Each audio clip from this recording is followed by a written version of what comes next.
Hello, my name is Mordred Viking, and I'd like to welcome you to this brand new series. In fact, brand new game even. This is Total War 3 Kingdoms, which Creative Assembly have very kindly given me a preview copy of, and we're going to go and try out. So my plan here is this is basically going to be episode 0, where we're going to go through and check out all of the different rulers that you can play as. And then, once I've actually chosen, I already have someone in mind, then we'll be going to episode 1. So if you're less interested in the rulers, because I'm basically just going to let the voices talk and just give a very brief overview of what each character brings to the table, then I would recommend you just skip to episode 1, and that's where the gameplay itself will start. So, let's start at the obvious one, Cao Cao. It falls to me to reunite China. Cao Cao watches dynasties fall and tyrants rise.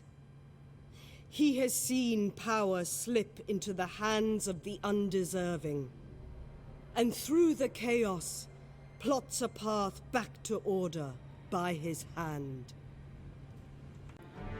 Excuse the very quick jump cut there, I just wanted to make sure the audio was all balanced. It seems to be okay. So, Cao Cao, he is kind of an interesting character because he is himself not so much about fighting, but rather getting other people to do it for him. There are several different character classes in the game, and Cao Cao is a commander, which means that he inspires friendly troops, not very good at combat, and he's best grouped with retinues of melee cavalry.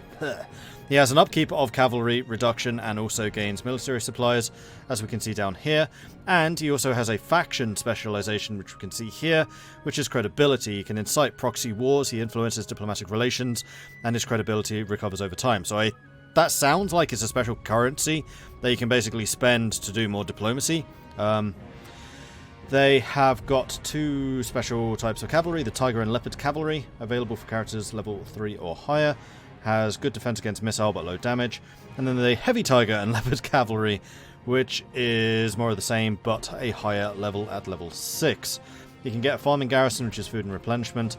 And then the Tuntian conscription, which is a building for conscripting stuff. And then he has 2 noteworthy characters, Xiao Hu Dun and Xiao Hu Ruan.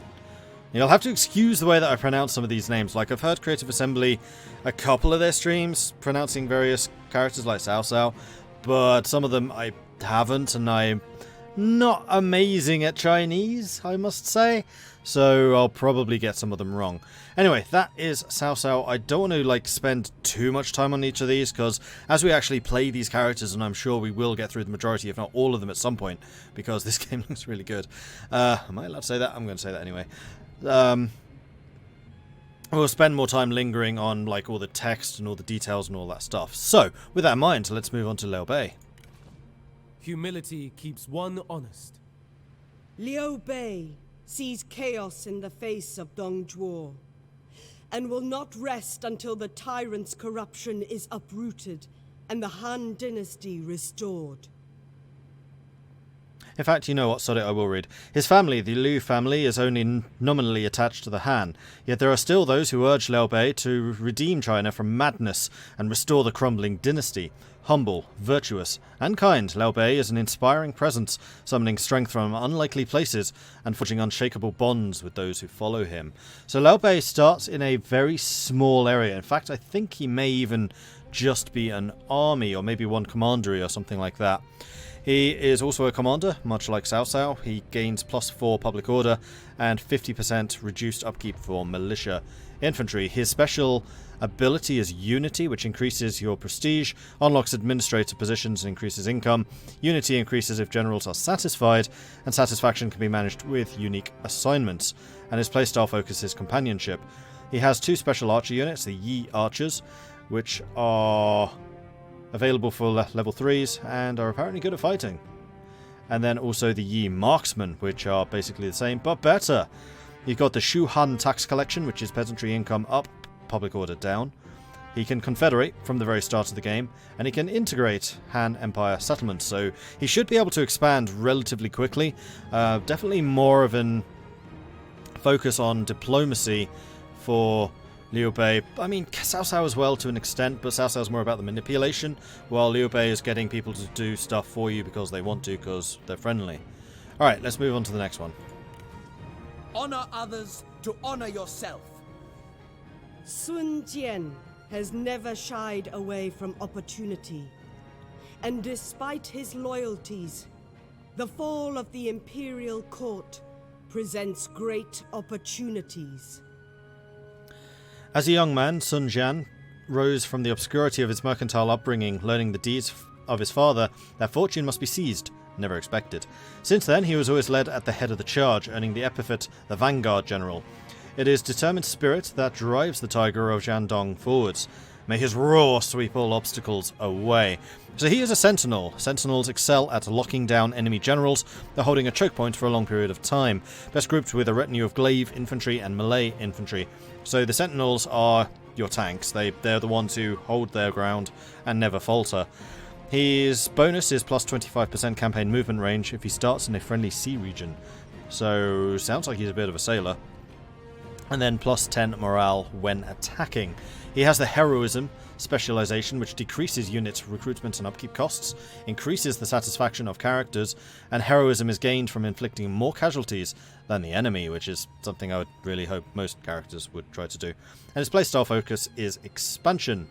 He has a couple of unique features. He's got mercenary captain retinues, so rather than relying on characters that you can recruit and which could potentially be spies because of the rather nice espionage system this game has, you can instead get mercenary captains who I don't think can be influenced. So you're basically guaranteed their loyalty, but they do cost you money, but they do allow you to raise armies pretty darned quickly.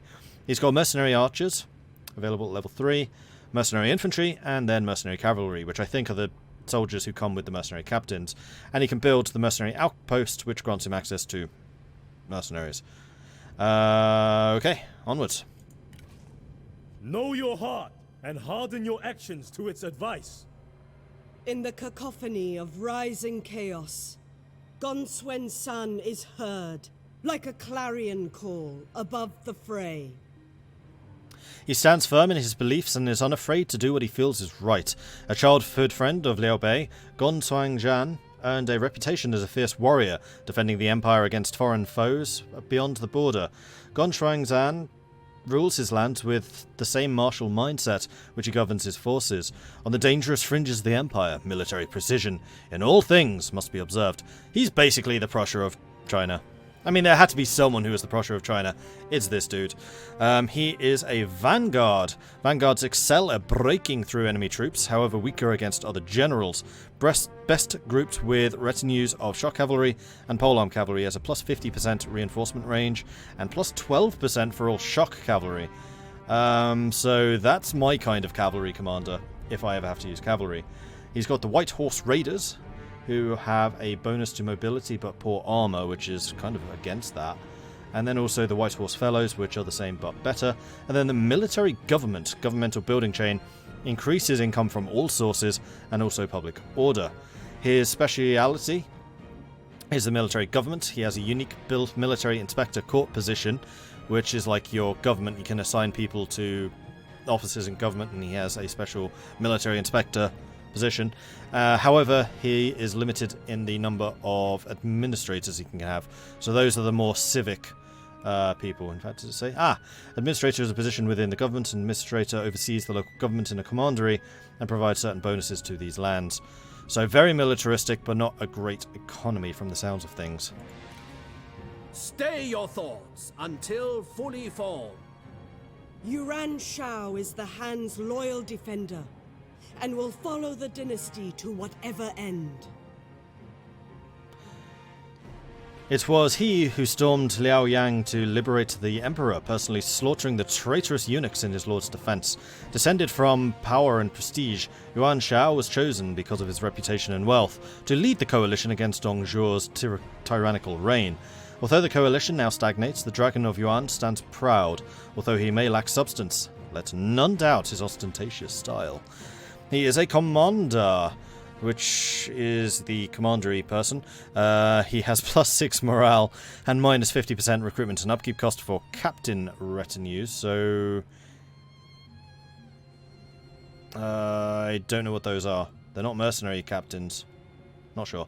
He has the lineage speciality, which allows recruitment of new characters. He can improve the occupation option to reinforce and resupply. He can forge alliances from the start. So like Liao Bei could do confederations, he can do alliances. In fact, how far apart do they start? Relatively close. Preparation, not prediction, is the wisest strategy. Yuan Shu I wish is there was a way the of skipping Han's this. loyal It happens every defender, time. and will follow the dynasty to whatever end. Okay, thankfully they don't read the whole text. It's quite nice, just the small section. What was I saying? Lineage is gained from members of alliances and coalitions initiated by this faction, so he has a very diplomatic playstyle. He has access to the Warriors of Yi, available for characters level 3 or higher, with charge bonus, however they're poor defense against missiles. He's got captain retinue, so instead of heroic characters, Yan Shao can employ lower ranked officers and captains who lead retinues of various unit compositions. So I don't think you have as much control over what the armies are, so they're going to be somewhat similar to the mercenaries, I think. And then he's also got the Defenders of Hebei, which are charge bonus and poor defense against missiles. They are just the upgrade of the Warriors of Yi. He has access to the Yuan Administration Office, which increases the income from all services, increases public order, and increases lineage. And he has the Secure Occupation option, which increases replenishment and military supply gain. And then finally, for reunification. Yuan Shu watches the ascent of Dong Zhuo, and believes he has the means and the right to wield such power instead. he hails from the prestigious and wealthy Yuan family, which weighs upon his shoulders, as does the braggish blustering of his half-brother, Yuan Shao. Only through demonstrating his legitimacy to others can Yuan Shu prove his right to rule. So remember, in Chinese names, the surname comes first and then the first name comes second. So the fact that there's two characters here, Yuan Shao and Yuan Shu, they're brothers. Yuan Shu is a commander. In fact, a lot of these guys seem to be commanders. He gains a plus 25% income from commerce and industry and a plus 15% or plus 15 undercover network cost for enemy spies. And he has access to the legitimacy specialization, which increases prestige, allows the recruitment of new characters, can forge alliances from the start, and legitimacy is gained through unique diplomatic deals. His playstyle focus, and I like this, despotism and economy. If he wasn't rated as very hard, and if this wasn't the very first time I'm ever touching this game, this sounds like my dude. So his unique features are he gets the Rapid Tiger Infantry, so it's not even cavalry, it's great, who have a bonus to morale but are poor against cavalry, and then also the Warriors of the Left, who are the same but more. He has the Zong Administration, increases income from all sources, however it will decrease his legitimacy. And then the Business Ventures, he gains income from commerce. Great stuff, I like this guy. Okay, so outside of just the coalition characters, these are like the main characters from what I can tell. We also have a couple of other categories. We have governors, outlaws, and then the yellow turbans. The governors include Kong Rong. Remain flexible to react with agency. The bureaucracy of China can only succeed through the support of education. This is what Kong Rong earnestly believes. Kong Rong is focused on wisdom and learning that may better the people and the economy. In the Qing province, he is establishing schools to rehabilitate the population in the wake of the devastating Yellow Turban rebellions. Now, as chaos consumes China once more, Kong Rong knows that only through knowledge and insight will prosperity prevail once more. He is a strategist, able to severely impair the efficiency of enemy units and generals in battle. They also provide use of formations to nearby friendly units. However, they're extremely fragile, best grouped with retinues of ranged infantry. His special ability is plus 5,000 population growth, and then a plus 50% trade influence. Trade influence, I think, is how beneficial trade agreements are with other people, so he can make a lot of money. And that kind of plays well with his faction specialization, trade monopoly. He can exert trade monopoly over other factions, and his population increases his trade influence. His playstyle is trade and population. His unique unit is the Fury of Bahai, which, Beihai, probably. Armor-piercing skirmishers, they are crossbows, however they have a poor defense against cavalry. And then the upgrade, the Thunder of Jiang Yan, He has got the Academies of Culture, Population Growth, Income from All Sources, and Public Order. It's like an amazing building. Education Program, Income from Commerce. And he is loyal to the Han. He cannot declare as Emperor by creating an Emperor seat. He can, however, become Emperor by capturing the capital of an existing Emperor. So you have to be a little bit more reactionary as the governor, and in fact I think that is a status which is for all three of these. Remember, none of the coalition members had that. They can just create the office of Emperor. Clarity shines the path to peace. Though the Han crumbles, its spirit and legacy endures through its many branches and descendants. Liu Biao holds this lineage closely, serving with an unwavering sense of duty. An accomplished administrator and ever the traditionalist, Liu Bao wishes to preserve the status quo, earnestly hoping that the chaos will abate and reason will prevail. Yet times are changing, and Liu Bao must find his place, or fade forever into the mists of the forgotten. He is a commander who has a +10 satisfaction. I don't know if that's personal satisfaction, or for satisfaction for all of characters under him. Because that's pretty powerful if that's for everyone. That means that people are going to be very loyal. And then he also gets +2 public order, so he really is all about stability. His faction specialization is harmony and knowledge. Court tutors increase character experience gain. You can assign a tutor to different characters, and well, maybe that's just him. I know I've heard Creative Assembly talking about court tutors. I didn't realize it was just him, if it is. And his unique features are the infantry of Jing, which is an anti-cavalry infantry who have good armor and good morale. Ooh, I like the sound of that. The Imperial Defenders, who are the same but better. The Lodging, character experience increased and income from commerce increased. Court Scholars, increases character experience. And then he is also loyal to the Han. And next... Caution! Douses the heart's desire! Even as the storm of chaos rolls and thunders over Luoyang, Ma Teng does not let the squalls of court cloud his mind.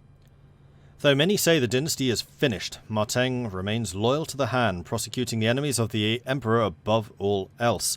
On the western fringes of the Empire is long defended China's most valuable trade routes, holding back hostile interlopers, and will continue to charge into battle in the Emperor's name. He is a vanguard. He has +10 melee damage for shock cavalry, so he's more aggressive with the cavalry. Plus 100% income from silk and spices, so he is on the spice road, and he will make a lot of money from that, I believe. And he has -15% upkeep for Qiang units. Faction-wide, only if the character is Prime Minister, Heir, or Faction Leader. Oh, of course, your faction rulers can die. And... yeah. They're quite fluid. It's not like Warhammer Total War Warhammer, where these are legendaries and they're immortal. They're not. Foraging and supplies is his speciality. Armies forage food when encamped, and he increases military supply bonus. His unique features are Qiang Hunters, fatigue immunity, and also bonus melee. Jiang Marauders, available for characters rank 1 or higher, so we can actually recruit those from the start. Fatigue immunity and defense versus missile poor. And then he's got the Jiang Raiders, who are poor against spears. He's also got the Ziliang supply lines. Gains food from foraging, gains military supplies for friendly forces, and gains military supplies, or reduces military supplies for hostile forces. And he's also loyal to the Han. On to the outlaws. We've got... Sprout ever upwards to heaven. Between the light of the civilized Han and the chaos of opportunistic banditry, Jiang Yan straddles the twilight. He sees the carnage wrought by Dong Zhuo and wonders how this can be turned to his advantage. To attack the Black Mountain bandits is to invite deception and ambush, as they have mastered the art of war unseen. Yet all the same, Jiang Yan will form alliances and friendships with any who serve his interests, be they highborn or mud-stained. His character specialization is he's a champion, best used to engage enemy generals, however weaker against units, best grouped with retinues of spear infantry and glaive infantry. I'm kind of surprised that this is the first champion we've come across. His special ability is he ignores forest penalties, and he has plus 25% post-battle loot income. His faction specialization is an opportunistic alignment. He can improve relations with the Yellow Turbans, who I think are like the rebels, and Most people are just at war with them. He can ambush when attacking. This guy is basically the Skaven. He is totally the Skaven. His special features are Black Mountain Marauders, which you can recruit from the start, cause scare and their guerrilla deployment. Black Mountain Outlaws, cause scare, guerrilla employment. Oh, these are just, upgraded units. And then Black Mountain Hunters. And then the Black Mountain Hideout, public order and administrator limit, and diplomatic relations with Han Empire factions. Or, and there's basically a branched system of how you want to upgrade this chain, I believe. You can increase your army limit and loot income, or you can increase diplomatic relations with the Yellow Turban factions and increase your spy limit. So you can basically turn a little bit traitorous with Jiang Yan. Empires are built on blood, not honor. Dynasties and nobility mean nothing to Jiang Jiang.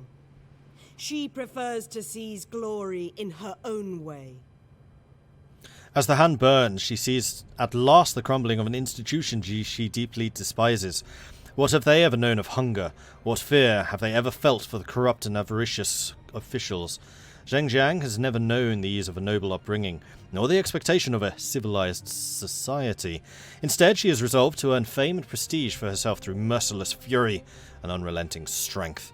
She is also a champion. She has -1 mustering turn, so she can recruit quicker, and she gains plus 50% tribute in diplomacy, so when she's demanding things, I think she can demand more. She has the hidden axes, who are bonus to charge, poor against cavalry, and then the upgrade Fists of the Bandit Queen, who are more but better. She can build the Bandit Lair, which increases replenishment but reduces income, and also the Tribute Hall, which increases income from tributaries. That's kind of interesting. And then finally, we have the Yellow Turbans. The Yellow Turbans, I should mention, is a DLC, which Creative Assembly have very kindly given to me. So these may not be available for everyone, just if you have the DLC. They'll always be in the campaign, you just can't play as them. Do not deviate. Do not compromise. Her Yi sees the mandate of heaven passing from the Han, and knows it is time to pick up the mantle of the Yellow Turban Rebellion and lead them in righteous revolution. He believes most ardently that the Taiping Jing, the Way of the Great Peace, declares that the land must be purified of evil, and then he will be the instrument that delivers the purification. The old dynasty will be purged by war, and Yi will be will see the yellow sky rise over a field of blood. The really noteworthy thing about this fellow is he's got He-Man working for him, which just made me chuckle rather a lot when I saw that. Anyway, he is a healer. Wait, what? That's a character class I didn't even know existed. Interesting. Excels at inspiring troops and fighting at range, but weaker in melee. He has a reduced upkeep cost for ranged units and gains +6 morale. His faction specialization is the Dominion of Heiyi, which increases replenishment and population, decreases recruitment costs, so the higher your population, the cheaper your troops become. They've got the Village Healer, which increases population growth and public order. Aid the Wounded. Population growth increases in income from commerce. And then he has access to Yuzhia, who are heavy assault infantry, good armor, and guerrilla deployment. Ooh, nice. China is people, not its oppressive warlords. It would be unwise to suggest that Gongdo does not share his brother's zealous belief in the Yellow Turban cause, yet he views victory through a more practical lens. The Taiping Jing, the Way of the Great Peace, dictates the harmony between heaven and earth can only be brought about through the defeat of evil, and Gongdo is primarily concerned with how that defeat should be brought about. War, making it his business, logistics, manpower, strategy, and he intends to thrive in this endeavor. He is a veteran, which is another class which is different. I wonder if all of these ones have different classes. I'm not sure. He's got +5 military supplies in enemy territory and +10% armor for all spear infantry, so his spear units are going to be really quite tough. He's got the Dominion of Gongdo, which increases campaign movement range and loot from battles. So he's very good at raiding and looting. These are basically the orcs of China. He's got guerrilla warfare, post-battle loot income increase, and military supplies. He's got Liberate, public order and enemy commanderies, steals food and reserves from the local region. Actually, no, these are more like the Vampire Coast, because the Vampire Coast is super fast. And then he's also got the Guardians of the Land. good armor, good in melee, unlocked from the start. So the Yellow Turban seem like they start with really good units compared to everyone else. Draw the many together as a whole. For Huang Zhao, there can be no compromising his beliefs. There is only the way of the yellow sky. All those opposed will be rent asunder. Yellow Turban philosophy stems from Taiping Jing, the way of the Great Peace, which states the harmony between man and heaven can only be achieved by exercising evil omens. The right of a rebellion belongs to the people, and Huang Shao, I'm pretty sure I said that one wrong, will exercise that right to overthrow a corrupt and unworthy dynasty.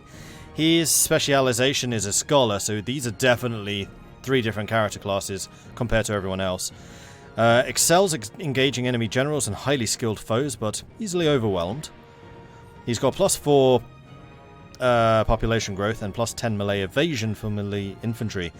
I guess that just makes them better at dodging hits. Obviously. The Dominion of Huang Shao increases character experience, increases research rate. His playstyle focuses research and wisdom. Interesting.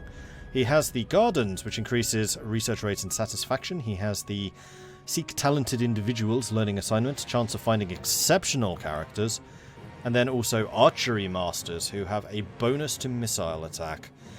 Interesting. Anyway, that is a rundown of all of the different playable characters and factions in Total War 3 Kingdoms. I do hope you've enjoyed this. I am going to go and think about who exactly I want to play as. I already know that quite a lot of the other streamers and YouTubers, I am sure, are playing as some of the big dogs like Cao Cao and Liu Bei. Liu Bei probably is the best choice for me as kind of starting something new, but I've had my eye on some other characters from basically the time they started announcing the characters, so you will need to stay tuned for the next episode to see what we decide to play as. I'll see you then.